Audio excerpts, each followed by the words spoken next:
Since the 1970s, over 27,000 children have been adopted from Ethiopia, joining new families around the globe, including North America, Europe, and Australia. Many of these adoptees have a deep desire to gain knowledge of their relatives and history in Ethiopia, and their families there have commonly not received updates on them, and many are searching. A lot of Ethiopian parents gave their children, because they were very poor, they wanted a better life for their child, and they were often led to believe that the children were going to get an education and come back. They really didn't understand the legal ramifications of adoption, and that basically means that they'd probably never see their kid again.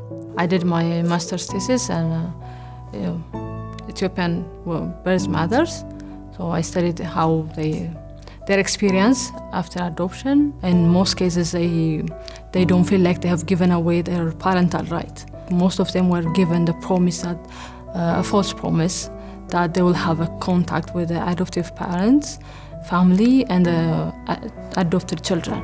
So in the absence of those contacts, they were feeling very sad. The pain and their grief was a very deep one. Adoption is, it changes the legal status of a family, but it doesn't change the emotional status. Emotionally, that child is still the child of his Ethiopian family.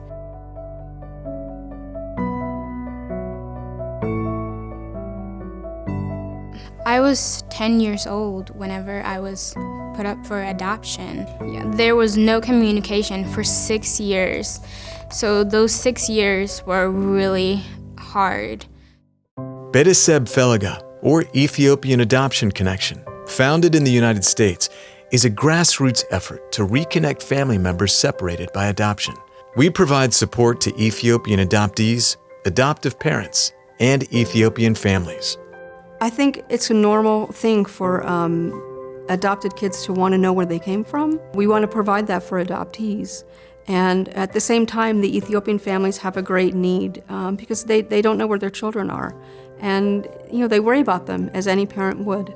Whenever I found out that my family actually found me and searching for me, that was the best thing ever for me. And at that moment, I knew that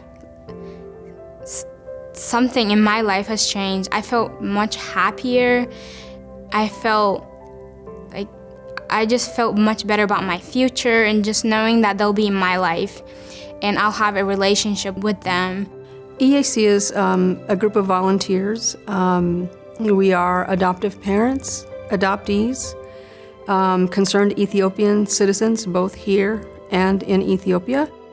In Ethiopia, we have social workers who are salaried, and they work with Ethiopian families. They network with churches and community leaders in villages and in towns, and set up meetings and tell people about us and tell people how they can use our services. Beteseb Felega has created a voluntary internet database where Ethiopian adoptees and original families can register their information and make a connection.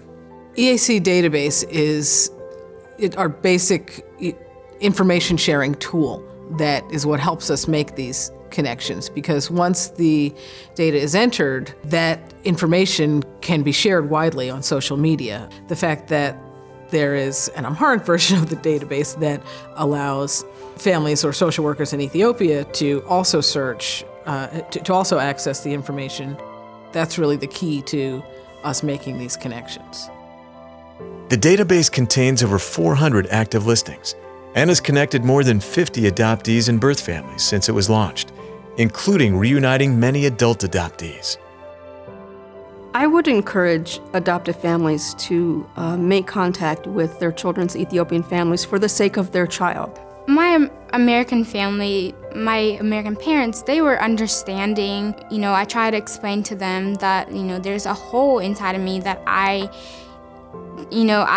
nobody else can fill with, except my family in Ethiopia. And so they've been really supportive and have really been there for me and helped me. They need the adoptive parent to understand the importance of that connection. and to help facilitate that connection when they can. Studies indicate that half to 2/3 of adoptees will seek birth family information at some point. They also show benefits of open adoption and of adoptees having knowledge of their history and communication with their families of origin. And in some cases, that includes reunion. It's a very emotional process, usually. It's a happy moment and also emotional. In 2013, I took my daughter back to visit her family, and we went back to her village, and was able to spend a lot of time visiting. And it was really wonderful for her to be able to be engulfed in that love of her Ethiopian family, and to meet these siblings and to meet grandparents and just spend time getting to know them. Adoption is a lifelong process, and adoption reunion is also a lifelong process. So when we reunite people and put them in contact with each other, really it's just the beginning of another phase. I plan on going to see them soon. Andrea and her organization has given me something that I will forever, cherish, and I'm so thankful that I am in contact with my family. It can be very emotional. It can be challenging.